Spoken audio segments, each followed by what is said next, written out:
Welcome to VBC on TV. నేను ప్రసన్న. ఉత్తరాంధ్ర అంటే నాకు చాలా ఇష్టం. చంద్రబాబు నన్ను ఓడించాలని ఎంత ప్రయత్నించినా ఇక్కడ ప్రజలు నన్ను గెలిపించారు. రాష్ట్ర విభజన తరువాత ఇప్పుడున్న 3 పార్టీలు కలిసి పోటీ చేసి ప్రజలను మోసం చేస్తున్నారు అని ఆంధ్రప్రదేశ్ తెలుగు అకాడమీ చైర్పర్సన్ లక్ష్మీ పార్వతి అన్నారు. ఈ మేరకు విశాఖలో వైసీపీ పార్టీ కార్యాలయంలో ఆమె మీడియా సమావేశంలో మాట్లాడారు. మా కుటుంబానికి బాబు ఎలా మోసం చేశాడో రాష్ట్ర ప్రజలకు కూడా అలానే వెన్నుపోటు పొడిచారని అన్నారు. బాబు మోసాలను చూసి 2019లో ప్రజలు వైఎస్ఆర్సీపీని గెలిపించి మంచి నిర్ణయం తీసుకున్నారని అన్నారు. ఈ సందర్భంగా ప్రధాని మోదీ కోసం మాట్లాడారు. మోదీలో పూర్తిగా మార్పు వచ్చిందని, పోలవరం కోసం కేంద్రం నిధులు ఇవ్వడం లేదన్నారు. అలాగే హిందీ అకాడమీ చైర్మన్ యార్లగడ్డ లక్ష్మీప్రసాద్పై ఆమె మండిపడ్డారు. యార్లగడ్డ ఒక్క పుస్తకం కూడా రాయకుండా పద్మభూషణ్ తెచ్చుకున్నారు అని, ఎన్టీఆర్ వెన్నుపోటులో యార్లగడ్డ లక్ష్మీప్రసాద్ కీలక పాత్ర పోషించారని అన్నారు. చెప్పాలంటే ఏదో నేతి బీరకాయల నెయ్యిలాగా ఆవిడ మంచితనంలో కూడా అంత చెడ్డతనం ఉంది. తండ్రి వెన్నుపోటులో ఆమె ప్రధాన సూత్రధారి. ఈ రోజు కాదు, నేను ఎప్పటి నుంచో చెప్తూనే ఉన్నాను. ఆ రోజు చంద్రబాబుకి తండ్రిని వెన్నుపోటు పొడిచి దింపటంలో సహాయం చేసింది. భర్త వెళ్ళనన్నా కూడా బలవంతంగా తోసి వైస్రాయ్ హోటల్కి పంపిందే ఆవిడ. ఈరోజు మళ్ళీ బావకు సహాయంగా వచ్చి జైల్లో ఉండేటువంటి వాడిని మళ్ళీ తీసుకెళ్ళి వాళ్ళ కొడుకుని మరి బీజేపీ పెద్దలతో మాట్లాడి వాళ్ళకి అక్కడ ఏం జరిగిందో మనకు తెలియదు. ఆ కాంప్రమైజ్ ఏంటనేది, వాళ్ళకి ఏ విధమైన ఆఫర్ ఇచ్చారో అది వస్తాయి ఎప్పుడో ఒకప్పుడు బయటికి. అట్లాంటివన్నీ మరి చేసి చివరికి మళ్ళీ తీసుకొచ్చి అదే అవినీతి పరుణ్ణి, ఇదే దొంగని, ఇదే లూటీదారుణ్ణి మళ్ళీ ముఖ్యమంత్రి చేయాలి, తనేమో ఎంపీగా గెలవాలి అని ఈ విధంగా స్వార్థంతో ఈ మహిళ ఏం చెప్పాలంటే ఇక ఆమె కూడా ఇదిగో చంద్రబాబు లాంటి మనిషే. ఇక భరత్ గారి తాత ఉన్నాడు, మూర్తి గారు. మొట్టమొదట మాకు వెన్నుపోటు పొడిచింది ఎవరండి? మూర్తే కదా. మీ ఇందులో ఎవరైనా సీనియర్స్ ఉంటే జర్నలిస్టులు వాళ్ళకి తెలుస్తుంది. మేము ఉత్తరాంధ్ర పర్యటనకు వచ్చినప్పుడు ఎన్టీఆర్ గారు నేను ఇక్కడ ఈ డాల్ఫిన్ హోటల్లో సమావేశం పెట్టుకొని మూర్తి గారు 800 వెహికల్స్ ఏర్పాటు చేసి చంద్రబాబుని ప్రత్యేక ఊరేగింపుగా మా కాబోయే ముఖ్యమంత్రి చంద్రబాబు అంటూ ఆ రోజే ఎన్టీఆర్కి విశాఖపట్నంలో ఆయన అక్కడ సభలో ఉన్నారు. ఇక్కడేమో ఈ తతంగం అంతా చేసినటువంటి ఒక దుర్మార్గుడు మూర్తి. అట్లాంటి వాడు మనవడు ఇంకెలా ఉంటాడో మనందరికీ తెలుసు. దాదాపు 40 ఎకరాలు కొట్టేసి గీతం యూనివర్సిటీలో మరి దాన్నంతా కలుపుకొని భూ కబ్జాదారుడు ఇతను సరైన క్యాండిడేటు. లేకపోతే చక్కగా చదువుకొని మన అంతకుముందు కూడా ఆమె ఎంపీ అయ్యారు, మినిస్టర్ అయ్యారా, ఎంపీ అయ్యారు ఆమె. అలాగే బాగా చదువుకున్నవారు, ఇక్కడ స్థానికురాలు ఆమె. అలాంటి ఆమె మరి ఎంపీ అయితే బాగుంటుందనేది ప్రజలు కూడా బేరీజ్ వేసుకుంటున్నారు. ఇక మాట్లాడటమే రానటువంటి లోకేష్, అతనికి ఏమీ తెలియదు. ఒక సర్టిఫికెట్ అంటే ఏదో కొనిచ్చాడు, మీ నాన్న డబ్బులు ఉన్నాయి కనుక మేనేజ్ చేశాడు. 1వ క్లాస్ కూడా బాసగాల, మాకు తెలుసు ఆ సంగతి. అట్లాంటి వాడు కూడా వచ్చి సీఎంని ఇష్టం వచ్చినట్టుగా వరే అని ఇంత హీనమైన భాషలో మీ సంస్కారాలు, హింసావాదాన్ని రెచ్చగొట్టడం, సీఎంను చంపడానికి ప్రయత్నం చేయటం అంటే ఎట్లయినా సరే అడ్డదారులు ఎన్టీఆర్ని చంపాం కదా, అదేవిధంగా సీఎం జగన్మోహన్ రెడ్డి గారిని కూడా చంపేస్తే ఇక మాకు ఏమి నిరాటంకంగా ఉంటుంది, ఈ రాష్ట్రంలో అడ్డమే ఉండదు మాకు. మేము మళ్ళీ ఎన్నేళ్ళైనా మా ఇష్టం, ఈ తిక్కలాన్ని తీసుకొచ్చి మళ్ళీ నేను ముఖ్యమంత్రిని చేసుకుంటాను నా కొడుకుని అనేటువంటి ఒక దురాశతో 75 ఏళ్ల ముసలాడు ఇప్పటికి కూడా ఇదే కుట్రలు, ఇదే కుయుక్తులు వన్నుతూ నీచమైన భాషతో తిరుగుతూ ఉన్నాడంటే ఎక్కడైనా ఒక పొలిటీషియన్ ఏం చెప్పుకుంటాడు? నా 5 ఏళ్లలో లేదు, నా 14 ఏళ్ళు అని చెప్తున్నాడు కదా.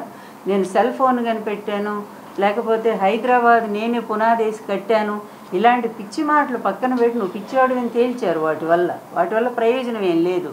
వాటిని కాకుండా నీ 14 ఏళ్ల పరిపాలనలో ఆంధ్రప్రదేశ్లో ఉమ్మడి రాష్ట్రంలో కానీ ఇక్కడున్న ప్రత్యేక రాష్ట్రంలో కానీ నువ్వు సాధించింది ఏంటి, నువ్వు చేసింది ఏంటి? ఒక్క పని ఎందుకు చెప్పలేకపోతున్నారు మీ ముగ్గురు కూడా? హర్ష చౌదరి, అతని పేరు ఏదో ఉంది, హర్షవర్ధన్ చౌదరి కదా, అతని ద్వారా ఒక కుర్రాన్ని పెట్టి ఆ రోజు వెంటనే ఇక్కడ జరగగానే అటాకు వీళ్ళు మొదలు పెట్టేస్తారు. అదంతా కోడికత్తి ఆయనే చేసుకున్నాడంట, ఆయనే చంపుకోవాలని ప్రయత్నం చేశాడు. ఇంత దుర్మార్గం మొన్న కూడా చూసాము. మొన్న విజయవాడలో కూడా ఒక కుర్రాడిని పెట్టేసి వాడు రాయేస్తే సూటిగా కూడా గూట్లు ఏది పక్షి గూళ్ళలో ఉండే గుడ్డును కొడతాడంట. వాడు అందులో ఎక్స్పర్ట్. వాడు ఒక విలువిద్యక ఏది అర్జున్ లాంటి వాడు అనుకుందాం మనం. అలాంటి వాడు ఎవడయ్యా అంటే బోండా ఉమాకి ఫాలో అయ్యారు అతను. అలాంటి అనుచరుని తీసుకొచ్చి అసలు సరిగ్గా సీఎం గారికి తగిలేట్టుగా అంత అట్లాంటి వ్యక్తి చేత 2 సార్లు మొదటిది ఫెయిల్ అయింది, రెండోసారి తీసుకొచ్చి మళ్ళీ వేయించారు. కొంచెం అదే అతను జగన్మోహన్ రెడ్డి గారు అన్నట్టుగా ఆ దైవం ఉన్నాడన్నట్టు ఆ దైవమే ముఖ్యమంత్రిని కాపాడింది ఆ సందర్భంలో. లేకపోతే కొంచెం క్రింద తగిలిన కన్ను పోయేది, లేకపోతే కొంచెం పక్కన తగిలినా కూడా కణతకు తగిలి ప్రాణం పోయేది. అది మేము చెప్పటం కాదు కదా, పోలీసు నిర్ధారించారు. ఇది హత్యా ప్రయత్నం చేశారు సీఎం గారి మీదని. పోలీసు ఏమి ప్రభుత్వ అధీనంలో లేరు కదా, ఈసీ అధీనంలోనే ఉన్నారు కదా.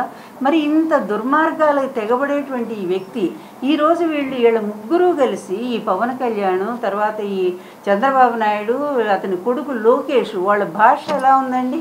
ఒక నీచమైన, అసలు దిగజారిపోయి, ఒక మామూలు పల్లెటూరు వాళ్ళు కాదు, రోడ్డు పక్కన అడుక్కునే వాళ్ళు కూడా మాట్లాడినటువంటి భాష మాట్లాడుతూ సీఎంను పట్టుకొని, అంటే సీఎం గారి గౌరవాన్ని మేము తగ్గించేస్తున్నాం, దానివల్ల ప్రజల్లో తగ్గిపోయి మాకే ఓట్లేస్తారు అని వాళ్ళు భ్రమపడుతూ ఉన్నారు.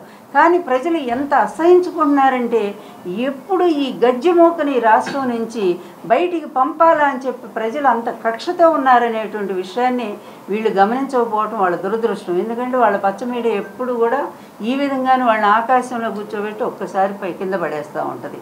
ఒక్క పుస్తకం కూడా రాయలేని వాడు పద్మభూషణ్ బిరుదులు తెచ్చుకున్నాడంటేనే దాన్ని బట్టి మనం అర్థం చేసుకోవచ్చు. ఎంత మాయగాడంటే ఎన్టీఆర్ దగ్గర చేరి, అంతకుముందు రాధాకృష్ణన్ ఆయన ఉండేవాడు, ఆయన హిందీ నేర్పడానికి, ఆ రోజులు నేషనల్ ఫ్రంట్ చైర్మన్ కదా ఎన్టీఆర్ గారు, హిందీ నేర్చుకోవడానికి ఆయన ఎట్లా పక్కకు పంపించాడో తెలియదు, కానీ నేను రాలేదు అప్పటికి. తర్వాత ఈయన చేరిపోయాడు, ఆ స్థానంలో చేరిపోయి ఇంట్లో ఒక మెంబర్లాగా, కొడుకులాగా చూశాడు ఎన్టీఆర్ గారు. మా పెళ్ళి అయినాక కూడా మేము ఎంతో రోజు మాతో పాటు భోజనం చేసేవాడు వచ్చి. ఈ చేత్తో కుక్కు అంటే వంట అబ్బాయి రాని రోజులు నేను వంట చేసి పెట్టాను. అలాంటి వాడు మా చేతి తిండి తినే మాకే ద్రోహం చేశాడు. ఆ రోజు వీళ్ళందరూ హరికృష్ణని రెచ్చగొట్టి తండ్రి మీద ఆయనకి ఎగనెస్ట్గా ప్రజల్లోకి పంపించింది ఇదే యార్లగడ్డ లక్ష్మీప్రసాద్. అంటే అదే చంద్రబాబుకి కోఆపరేట్ చేసి, అంటే సహాయపడి పూర్తిగా కుటుంబాన్ని చీల్చటంలో కూడా ప్రధాన పాత్ర పోషించింది ఈ యార్లగడ్డ లక్ష్మీప్రసాద్. అంత నయవంచకుడు, అంత నీచుడు మరొకడు ఎక్కడా కూడా లేడు. ఎందుకంటే ఎవరు అధికారంలో ఉంటే వాళ్ళు పోతాడు. ఇప్పుడు బీజేపీ అధికారంలో ఉంటే వాళ్ళ మీద పుస్తకాలు రాస్తాడు, బీజేపీలో పదవులు తెచ్చుకుంటాడు. అదే కాంగ్రెస్ అధికారంలో ఉంటే దాసరి నారాయణరావు లాంటి వాళ్ళని పట్టుకుంటాడు, వాళ్ళ ద్వారా మరో పదవి తెచ్చుకుంటాడు. ఈ విధంగా అతని బ్రతుకంతా కూడా ఇలా పంచల్లో అటు ఇటు కాపులు తిరుగుతూ ఉంటాయి. అట్లా ఆ పంచ ఈ పంచ పరాన్న జీవి అంటారు. అంటే ఎక్కడ కాస్త ఇది మెతుకులు కనపడితే అక్కడికల్లా పరిగెత్తే రకం అది. అలా ఎవరు అధికారంలో ఉంటే వాళ్ళ పుస్తకాలు రాస్తానంటూ పోయి వాళ్ళ ప్రాపకం సంపాదించి ఏదో ఒకటి, ఒక బిరుదో లేకపోతే ఏదో ఒకటి సంపాదించుకుంటాడు. మళ్ళా అదేవిధంగా అసలు అతనికేనో వైఎస్ఆర్ కాంగ్రెస్ పార్టీ సంబంధం ఏంటండి? వైఎస్ఆర్ కాంగ్రెస్ పార్టీ అధికారంలో రాగానే ఆయన చెల్మేశ్వరు జడ్జి, రిటైర్డ్ జడ్జి చెల్మేశ్వర్ గారిని పట్టుకొని మళ్ళీ వచ్చేసాడు. వచ్చి సినారే గారి మీద ఒక కవిత చదివి, పాపం ఎందుకంటే మంచి అబ్బాయి జగన్మోహన్ రెడ్డి, ఎంత ఉత్తముడంటే అతనికి ఈ కుట్రలు కుయుక్తులు అతనికి తెలియదు, ఏదైనా స్ట్రైట్ ఫార్వర్డ్ అతను. తెలియక ఇతను చాలా గొప్పవాడు సాహిత్యంలో, అది ఇది, ఇతను మనకు వస్తానంటున్నాడు, ఇతనికి ఒక పదవి ఇస్తే చాలా బాగుంటుందని వాళ్ళ చేత చెప్పించుకొని ఫస్ట్ మా అందరికంటే ముందే అధికార భాషా సంఘం తీసుకొని క్యాబినెట్ ర్యాంక్ తీసుకొని ఎంత ఫండ్స్ కూడా ఎంత మిస్యూజ్ చేశాడో. అమెరికా లాంటి దేశాల్లో నేను తెలుగు భాష గురించి ప్రచారం చేసేది ఏం లేదు, తాగి పడిపోవటం తప్ప. అలాంటి వాడు మళ్ళీ మా పార్టీకి ద్రోహం చేశాడు, వెన్నుపోటుదారుడు. ఇతను ఎప్పుడంతే ఎన్టీఆర్కి వెన్నుపోటుదారుడే, అందరికీ వెన్నుపోటుదారుడే. ఎవరు పచ్చగా ఉంటే వాళ్ళ దగ్గరికి పోతాడు. ఈ విధంగా ఈరోజు కూడా మా పార్టీకి ద్రోహం చేసి వెళ్ళిపోయాడు.